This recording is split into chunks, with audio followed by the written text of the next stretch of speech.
Geek, Suritsuma! Vamos conversar um pouquinho mais aqui sobre essa problemática da terceira temporada de One Punch Man. Eu acredito que muita gente viu meu vídeo, viu meu react, viu eu falando que o episódio 5 da semana passada foi o melhor episódio de animação desde a primeira temporada. Mas por que eu falei aquilo? Por que eu disse que era o melhor episódio em animação desde a terceira temporada? Mas no vídeo eu acabo falando que os próprios storyboards estão comprometendo a trama, comprometendo ali o desenvolvimento da história. Só que o que raios são os storyboards? Para que eles servem? O que eles comem?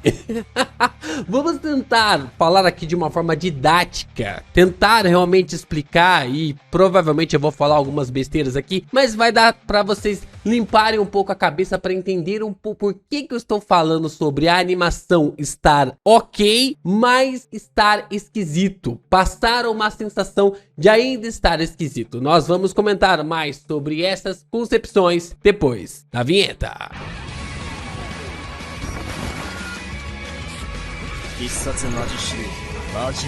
Vamos lá, o último episódio da temporada de One Punch Man, né, da terceira temporada de One Punch Man, dividiu ainda mais o público, né, pessoas acreditando que tivemos uma animação porca, outros dizendo que tivemos uma boa animação, mas ainda tá esquisito, no caso aqui como o LP.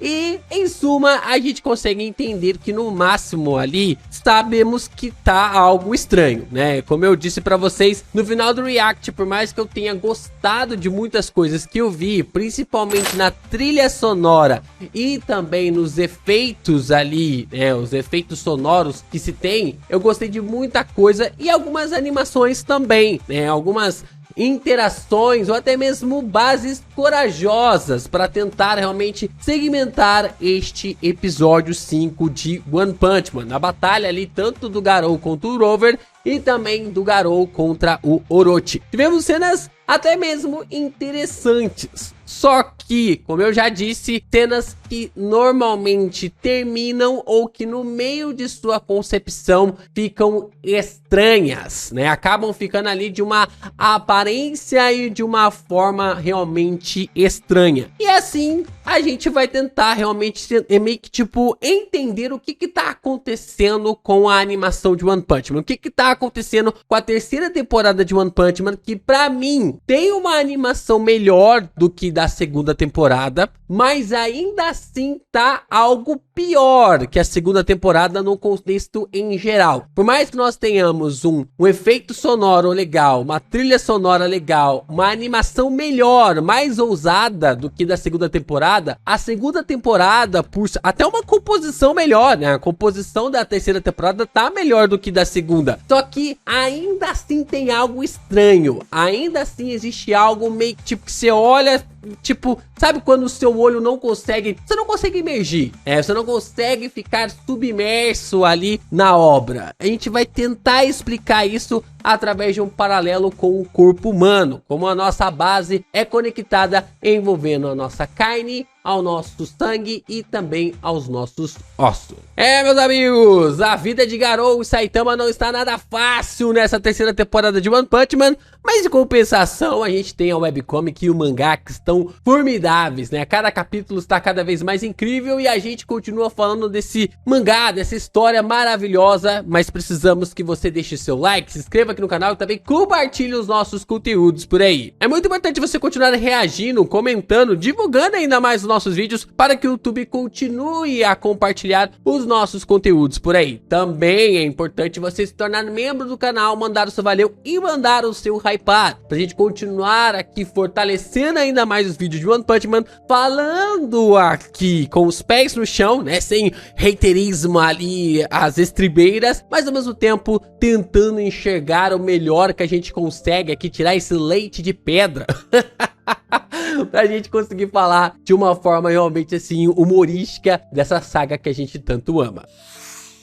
Vamos lá, a gente separou então em alguns paralelos de forma bem interessantes. E pra gente tentar entender como funciona um anime por completo, basicamente é separado em 3 camadas. A carne ali do anime, então, seria a animação final, né? A gente vai começar meio que de frente pra trás pra gente começar lá a falar de forma muito mais precisa quando chegar nos storyboards. Então nós temos a animação final sendo a carne. A carne representa tudo aquilo que preenche e dá vida visível ao que o storyboard só sugeriu. Keyframes e in-betweens, actings e expressões, gestos, fluidez, personalidade do movimento, time e spacing, né? O spacing, que é a forma realmente como tudo isso vai ser calibrado para dar uma boa animação, para dar realmente ali um bom contexto na cena e ao mesmo tempo complementar tudo aquilo que fica algo melhor, algo de uma forma muito mais,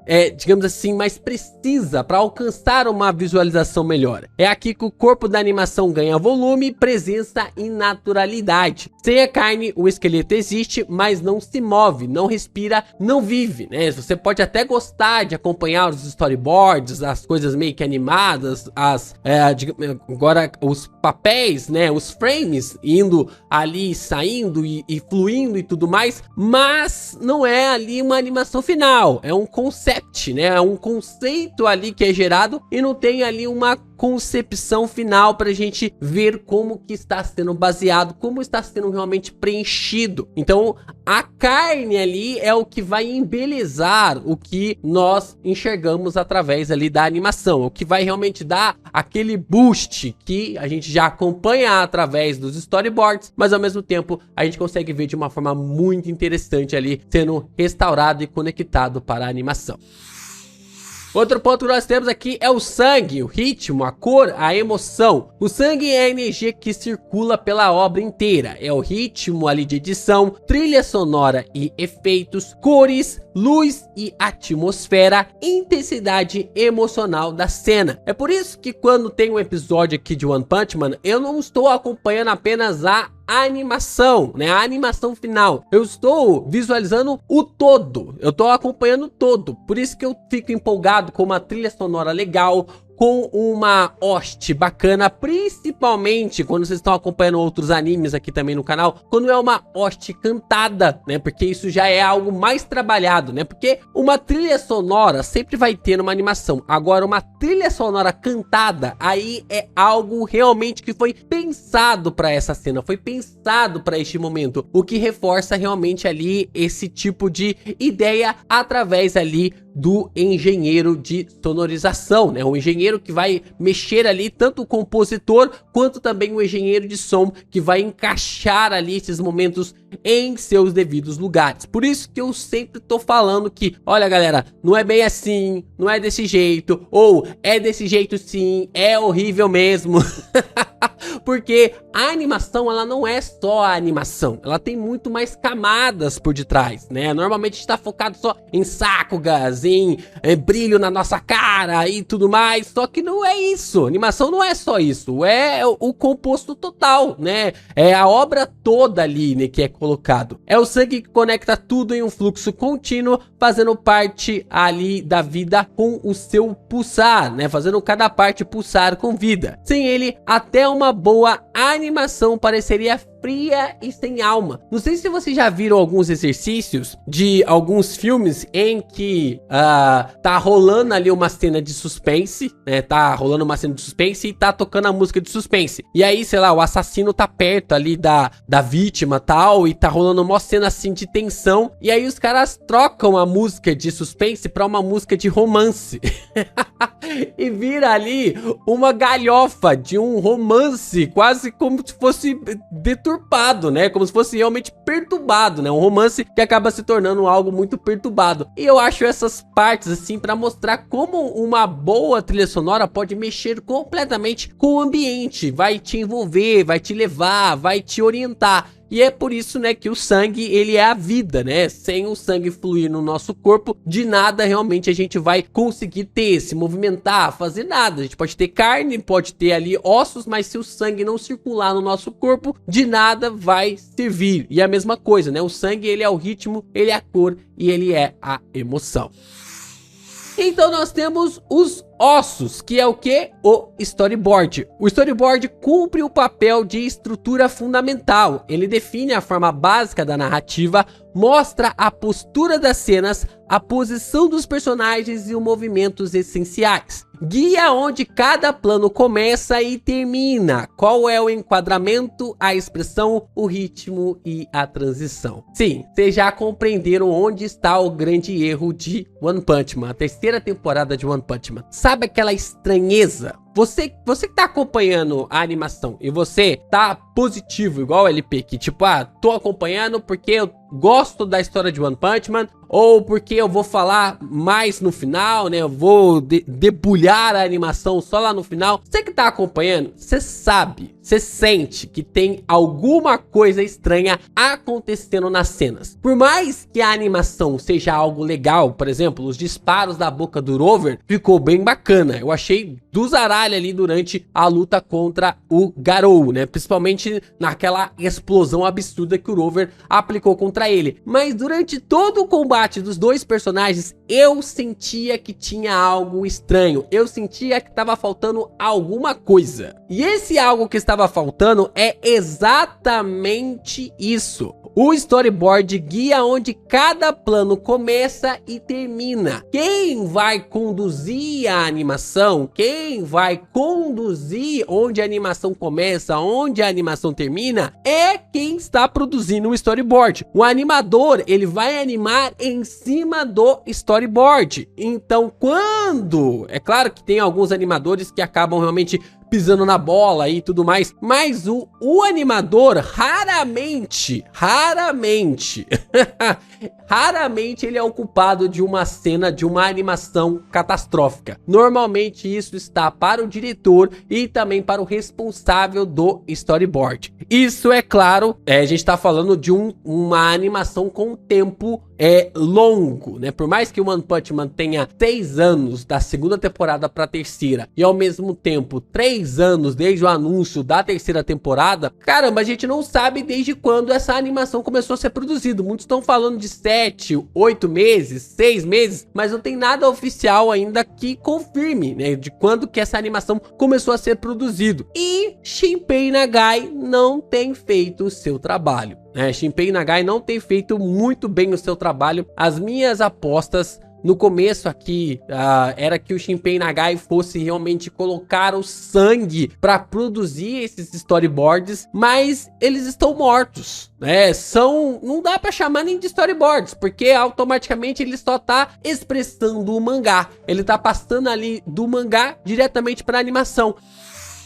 E esse é o problema. Esse é o grande problema, porque por mais que o Murata ele seja um excelente desenhista e por mais que as cenas relacionadas ao mangá, o nosso cérebro ele tem uma capacidade muito interessante, que é o seguinte: ele complementa as cenas através de quadrinhos e também ali através de mangás. Se você tá lendo o mangá, você tem uma sensação de movimento de uma cena para outra, porque o nosso cérebro tem essa capacidade de complementar. Quando você está assistindo uma animação, o nosso cérebro não vai fazer a complementação. O nosso cérebro vai entender que aquela cena vai se complementar. E quando aquela cena não é complementada, o nosso cérebro começa a nos avisar, dizendo: tem algo errado com essa cena. Tem algo errado aqui com essa cena. E aí o que acontece? Você não fica imergido ali na obra. Você sai ali dessa submersão da obra, né? Da trama, do que é colocado. E é por isso que eu comecei a falar que a grande falha do episódio 5, na minha concepção,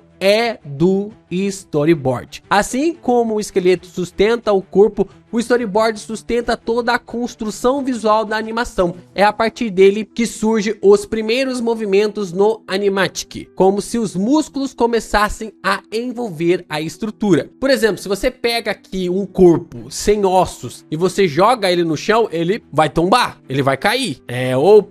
Tem até mesmo uma doença que fala do osso de vidro, né? Se a pessoa não tiver cuidado, o osso quebra de forma muito fácil. Então, o storyboard, que ele não tem ali um trabalhar de forma muito precisa, ele tem uma fragilidade absurda, acaba tendo uma fragilidade absurda nessa relação entre a animação e também ali do conceito geral que nós temos através do ritmo, da cor e da emoção que o próprio sangue acaba nos distribuindo.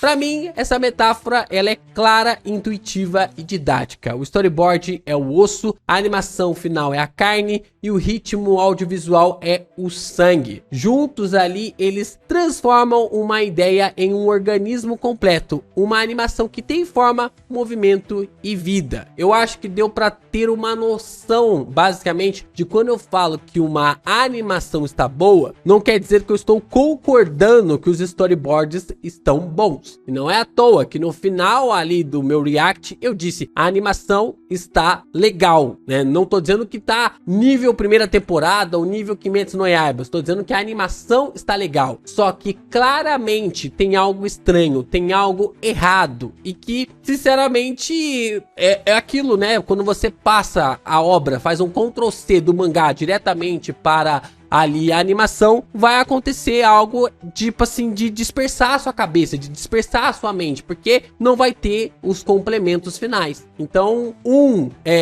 storyboarder, alguém que faz o storyboard com mais experiência, ele vai complementar a cena, ele não vai pegar ali a cena da relação.